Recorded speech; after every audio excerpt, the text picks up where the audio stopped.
Hi friends. ఈ వీడియోలో మీకు నేను handling request with the middleware pipeline గురించి ఎక్స్‌ప్లెయిన్ చేస్తాను. సో, ఈ వీడియో సీరీస్‌లో నేను కవర్ చేసే topics middleware, what is middleware exactly and serving static files using middleware and adding functionality using middleware and combining middleware to form a pipeline. Last thing ఏంటంటే handling exceptions and errors in the application with middleware. How to handle errors అది కూడా నేను explain చేస్తాను ఈ video సీరీస్‌లో. So, అసలు ముందుగా middleware అంటే ఏంటిది? మిడిల్‌వేర్ అంటే నథింగ్ బట్ ఏందంటే just like C sharp classes that can handle HTTP request or HTTP response. So, middleware ఏ పనులు చేస్తుందంటే middleware can handle an incoming HTTP request and it will generate the HTTP response. That is one thing. And process an incoming HTTP request, modify it, pass it to another piece of middleware. So వచ్చిన HTTP రిక్వెస్ట్ని modify చేస్తుంది and pass it to another piece of middleware. And third thing, process an outgoing HTTP response, modify it and pass it to either another piece of middleware or the ASP.NET Core web server. So same ఎలా అయితే రిక్వెస్ట్ని ఎలా process చేస్తున్న middleware, same thing at the end ఏదైతే end of మిడిల్వేర్కి reach అయిన తర్వాత ఏదైతే మిడిల్వేర్ లేదో ఏం చేస్తుందంటే రెస్పాన్స్ కూడా మళ్ళీ బ్యాక్ యూనో ఆ రెస్పాన్స్ని కూడా మాడిఫై చేస్తుంది మిడిల్వేర్. సో ఇవన్నీ మనం ఒక డయాగ్రామ్లో ఈజీగా నేను ఎక్స్ప్లెయిన్ చేస్తాను, ఈజీగా అర్థమవుతుంది మనకు అక్కడ. సో ఇక్కడ ఎగ్జాంపుల్ చూసినట్టయితే ఈ డయాగ్రామ్లో సో మనకి ASP.NET Core web server process the request to the middleware pipeline. So మనకి వచ్చినటువంటి రిక్వెస్ట్ని సో ఈ మిడిల్వేర్కి పాస్ చేస్తుంది. ఇక్కడ చూసినట్టయితే మనకు డిఫరెంట్ కైండ్స్ ఆఫ్ మిడిల్వేర్స్ ఉన్నాయి. One is logging middleware and image resizing middleware. So ఇందాక నేను చెప్పాను కదా, just like C sharp classes you know some set of instructions ఏం చేస్తున్నాయంటే లాగింగ్ మిడిల్వేర్ ఏం చేస్తుంది, సో లాక్ చేయడం కానీ ఇన్కమింగ్ రిక్వెస్ట్ కానీ and process to the next middleware కానీ ఏదైనా కానీ అప్లికేషన్ రిలేటెడ్ మనం లాక్ చేయాలనుకున్నా కానీ సో ఈ లాగింగ్ మిడిల్వేర్లో మనం దాన్ని అచీవ్ చేయొచ్చు అన్నట్టు. అండ్ నెక్స్ట్ మిడిల్వేర్ వచ్చేసి if the request is for an image of a specific size. So ఒక స్పెసిఫిక్ సైజ్ని ఇమేజ్ రీసైజ్ చేయాలనుకోండి, ఈ ఇమేజ్ రీసైజింగ్ మిడిల్వేర్ని యూజ్ చేసుకొని ఆ రిక్వెస్ట్ని హ్యాండిల్ చేస్తుంది. సో దాన్ని ప్రాసెస్ చేసి ఆ మిడిల్వేర్ నెక్స్ట్ మిడిల్వేర్కి పాస్ చేస్తుంది. ఒకవేళ నెక్స్ట్ మిడిల్వేర్ ఆ యొక్క రిక్వెస్ట్ని ప్రాసెస్ చేయకపోతే సో నెక్స్ట్ బై అగైన్ మళ్ళీ ఎక్కడైతే నెక్స్ట్ ఏదైతే మిడిల్వేర్ ఉందో సో ఇక్కడ ఫోర్త్ పాయింట్ చూసినట్టయితే if the request makes it through the pipeline to the end point middleware, it will handle the request and generate the response. So the response pass back to the through each middleware that can ran previously in the pipeline. ఏదైతే ఇంతకుముందు మనము ఆ middleware నుంచి request process అవుతూ వచ్చిందో ఇప్పుడు response అనేది process అవుతూ వస్తుంది. టిల్ ఎండ్ వరకు ఈ రెస్పాన్స్ అనేది వెబ్ సర్వర్ కానీ క్లయింట్కి కానీ ఆ రిక్వెస్ట్ ప్రాసెస్ చేసి HTML రెస్పాన్స్ని బ్రౌజర్లో డిస్ప్లే చేయడం జరుగుతుంది. ఓకే. సో యాక్చువల్గా పైప్లైన్ అంటే ఏంటిది? పైప్లైన్ అంటే ఏంటిదంటే piece of middleware can call another piece of middleware. ఇందాక చెప్పినట్టు ఇమేజ్ సైజ్ రీసైజింగ్ సంబంధించినటువంటి మిడిల్వేర్, దానికి ముందు మిడిల్వేర్ వచ్చేసి సో లాగింగ్ మిడిల్వేర్ నుంచి మనకు రిక్వెస్ట్ అనేది పాస్ అయింది. సో ఇక్కడ కూడా a piece of middleware can call another piece of middleware which in turn call another and so on. ఇలా ఒక్కొక్క మిడిల్వేర్ ఇంకో మిడిల్వేర్ని కాల్ చేస్తూ ఉంటే దాన్నంతా is referred as pipeline. Okay, each piece of middleware as a section of pipe. Okay, when you connect all the sections a request flows through one piece and into the next. ఒక piece నుంచి ఇంకో piece అంటే ఒక middleware నుంచి ఇంకో మిడిల్వేర్కి request అనేది pass అవుతూ ఉంటుంది. సేమ్ అదేవిధంగా రెస్పాన్స్ కూడా పాస్ ఒక మిడిల్వేర్ నుంచి ఇంకో మిడిల్వేర్కి పాస్ అయ్యి చివరికి వెబ్ బ్రౌజర్లో డిస్ప్లే చేయడం జరుగుతుంది HTML అనేది.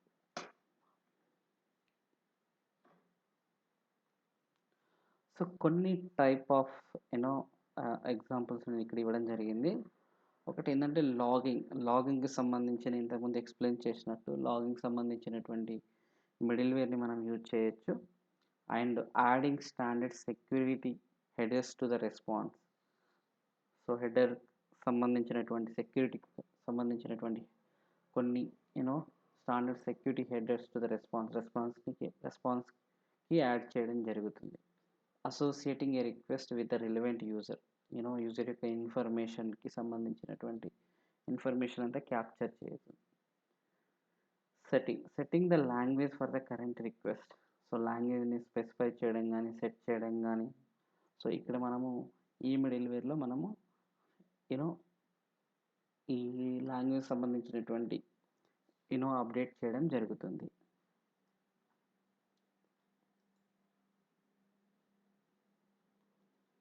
నెక్స్ట్, సో ఇన్ ASP.NET ఇది ఇక్కడ చూస్తే ఇంకో different example. ASP.NET core web server ఇక్కడ ఏం చేస్తుందంటే రిక్వెస్ట్ని అథెంటికేషన్ మిడిల్వేర్కి పాస్ చేస్తుంది. సో ఏ user with the current request, okay, అది చెక్ చేస్తుంది అథెంటికేషన్ మిడిల్వేర్ అనేది. సో నెక్స్ట్ ఏంటంటే ఆథరైజేషన్ మిడిల్వేర్ అనేది యూజర్స్ ది ఆ user associated with the request to determine if the request is allowed to execute or not. Authorization అంటే just like authentication అంటే user name and password validate చేయడం కానీ. So authorization is nothing but ఏంటి, ఏదైనా specific page కానీ ఏదైనా specific menu కానీ sub menus కానీ పర్మిషన్ ఉందా లేదో చెక్ చేయడం authorization middleware. So authorization middleware ఏం చేస్తుంది, ఆ పార్ట్ని చెక్ చేస్తుంది. ఒకవేళ యూజర్ లాగిన్ అయిన ఆథరైజేషన్ లేకపోతే బ్యాక్ వెళ్ళిపోతుంది, రెస్పాన్స్ అనేది బ్యాక్ వెళ్ళిపోయి బ్రౌజర్లో మనం డిస్ప్లే చేస్తాం like you're not allowed to see the page or. So just like ఆ మెసేజ్ని మనం చూడడం జరుగుతుంది. ఒకవేళ ఉంటే if the user is not allowed then okay, if the user is allowed అనుకోండి, తర్వాత నెక్స్ట్ మిడిల్వేర్ ఏదైతే ఉందో ఆ నెక్స్ట్ ఎండ్ పాయింట్ ఇక్కడ మిడిల్వేర్కి పాస్ అవుతుంది రిక్వెస్ట్. మళ్ళీ same again the response passes back to the through each middleware that ran previously pipeline. ఏదైతే ఇంతకుముందు ర్యాన్ ఉందో ఆ ప్రీవియస్ మిడిల్వేర్కి వెళ్తూ ఉంటుంది. అదేవిధంగా so back to the web browser.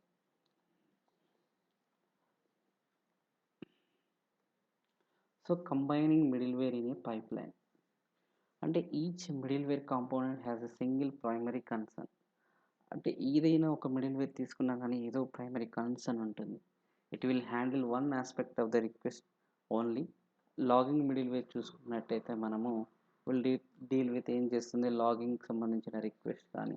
Authentication middlewares authenticate concern with identify the current user.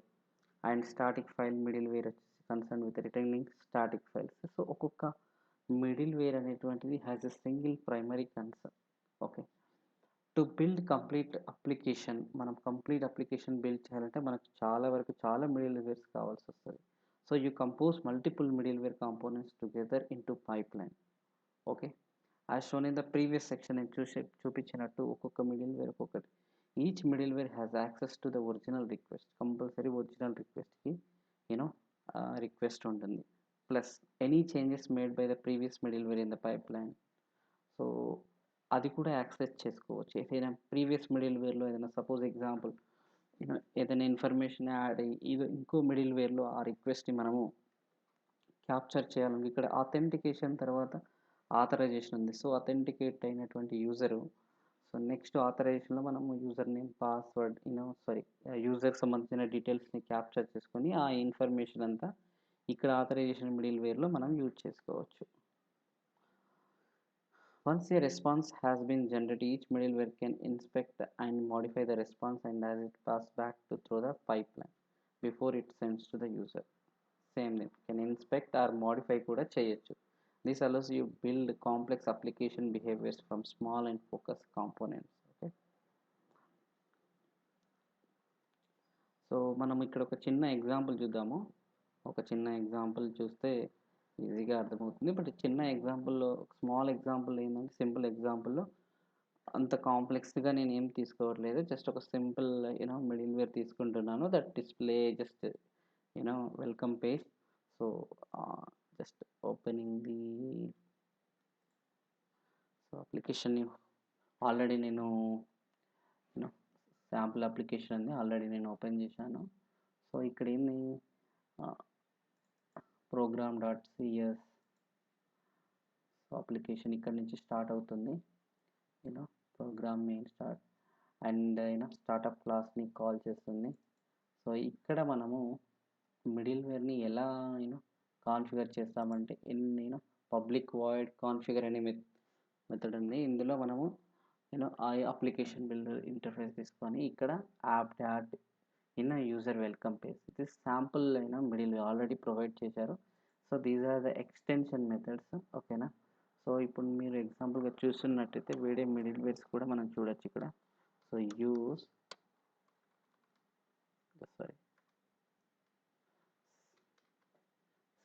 use authentication adds a middleware delegate to the application pipeline. See authorization field middleware.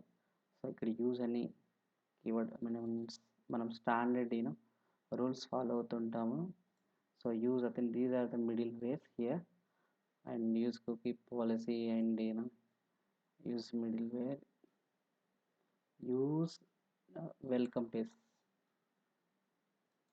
Okay, adds the welcome page middleware to the pipeline with a given option. So ఇక్కడ మనకి extension method. So మనకి parameters కూడా change చేసుకోవచ్చు. Okay, path కూడా specify చేసుకోవచ్చు. But నేను simple already inbuilt మిడిల్వేర్ని use చేస్తున్నాను నేను ఇక్కడ. Use welcome page. Okay, so when అప్లికేషన్ని రన్ చేద్దాము. ఓకే, సో ఎందుకంటే సింపుల్ అప్లికేషన్ తీసుకున్నాను, ఎందుకంటే మళ్ళీ అది వేరే మిడిల్ వేర్స్ ఉండడం వల్ల ఏదైనా రన్ టైమ్ ఎర్రర్స్ కానీ అంత కాకుండా simple application which application run అయ్యేటట్టు దెన్ మనం గోయింగ్ ఫార్వర్డ్ మిడిల్ వేర్స్ని యాడ్ చేసుకోవచ్చు.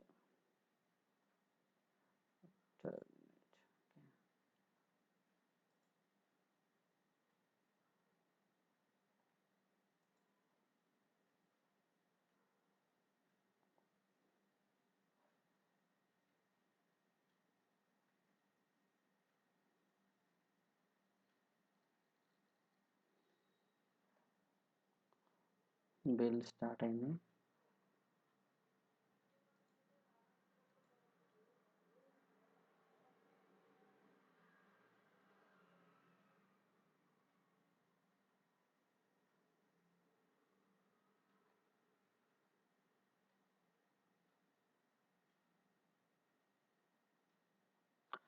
సో ఇక్కడ one of the most common use case ఏంటంటే middleware is for the cross cutting concern for our applications. Okay, so like ఇందాక చెప్పినట్టు logging each request కానీ సెక్యూరిటీ హెడర్స్ని రెస్పాన్స్కి యాడ్ చేయడం కానీ and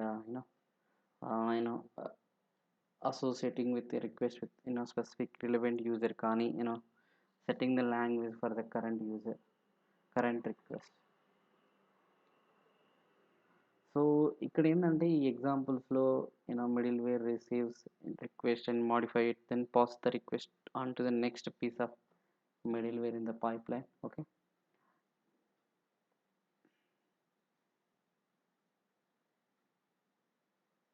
and http context object గురించి మీకు తెలిసే ఉండొచ్చు. ఇది ఇక్కడ ఏంటంటే మనకు బ్యాక్గ్రౌండ్లో ASP.NET Core web server construct and http context object with the ASP.NET Core application uses. ఇదేంటంటే just like sort of storage box. Okay, anything that's specific to the particular request and the subsequent response can be associated with it. So దాంట్లో store చేస్తుంది. This could include properties of the request and request specific services data that has been loaded. Okay, కానీ errors కానీ. Okay, ఈ HTTP context object అనేది చాలా important. So ఇక్కడ మీరు welcome page వచ్చింది చూసారా. So this is sample middleware నేను యూజ్ చేసుకొని అప్లికేషన్ని రన్ చేశాను.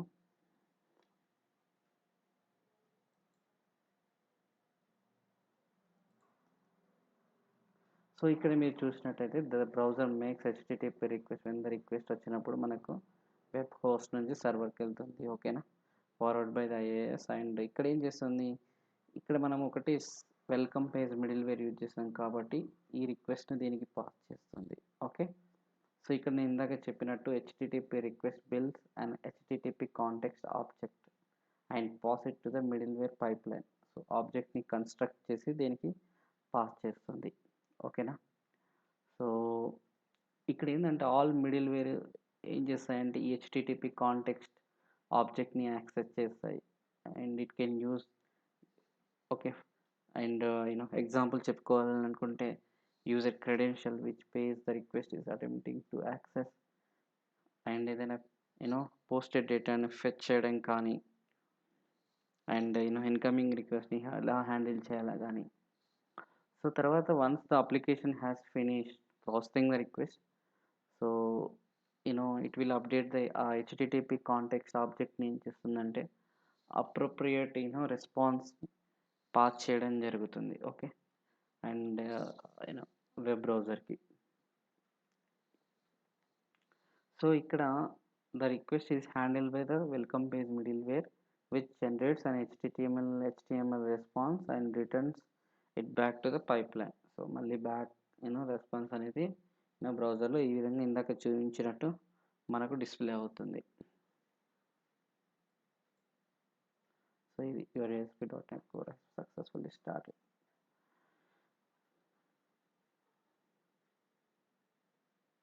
So middleware and just like HTTP మనకు ఇంతకుముందు ASP.NETలో హెచ్టిటిపి మాడ్యూల్స్, హెచ్టిటిపి హ్యాండ్లర్స్ ఉన్న ఐడియా ఉండొచ్చు. సో హెచ్టిటిపి హ్యాండ్లర్ ఏంది, జస్ట్ లైక్ ఇమేజ్ రీసైజ్ చేయడానికి కానీ అండ్ హెచ్టిటిపి మాడ్యూల్స్ని మనం ఎక్కువగా దేనికి యూజ్ చేస్తాం, cross cutting concerns of the application such as security కానీ, లాగింగ్ కానీ, సెషన్ మేనేజ్మెంట్ కానీ అండ్ దీనికి హ్యాండిల్ చేయడానికి యూజ్ చేసేవాళ్ళం. సేమ్ లైక్ దట్ మిడిల్వేర్ కూడా అలాంటి మనం ఆ వేలో యూజ్ చేస్తాం ఈ మిడిల్వేర్ని. So compare to HTTP handler కానీ, హెచ్టిటిపి మాడ్యూల్ కానీ, the middleware pipeline makes understanding మన application it will make simpler, ఈజీగా ఉంటుంది. ఓకే.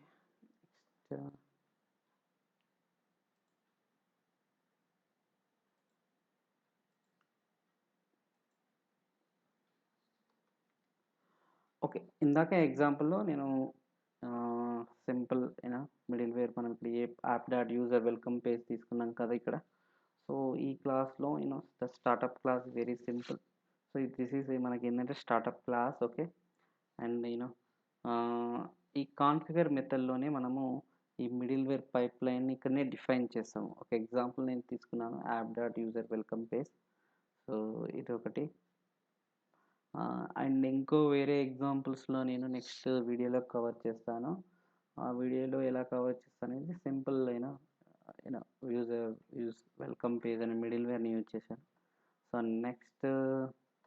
నేను నెక్స్ట్ వీడియోలో దీనికి సంబంధించిన అడ్వాన్స్డ్ లైక్ హ్యాండిలింగ్ స్టాటిక్ ఫైల్స్ని ఎలా హ్యాండిల్ చేయడం కానీ దానికి సంబంధించిన ఒక శాంపుల్ అప్లికేషన్ అండ్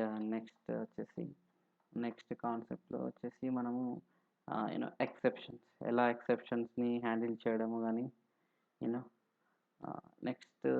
నెక్స్ట్ టాపిక్లో వచ్చేసి రేజర్ పేజెస్ గురించి అప్లికేషన్, ఒక చిన్న శాంపుల్ అప్లికేషన్ అది కూడా చేస్తాను. Sample razor page application middleware use చేసుకొని ఎలా దాన్ని మనము కాన్ఫిగర్ ఈ మెథడ్లో మనం ఎలా దానికి సంబంధించి ఒక రేజర్ పేజ్ డిస్ప్లే చేయాలంటే ఇంకా మనకు కావాల్సినటువంటి మిడిల్వేర్స్ని ఎలా యాడ్ చేసుకుంటామో, అంటే ఒక సీక్వెన్స్లో యాడ్ చేసుకోవాలి ఈ మిడిల్వేర్స్ అనేటువంటి దాని గురించి కూడా నేను ఎక్స్ప్లెయిన్ చేస్తాను నెక్స్ట్ వీడియోలో. And for more videos please subscribe my channel. Thank you so much. Bye.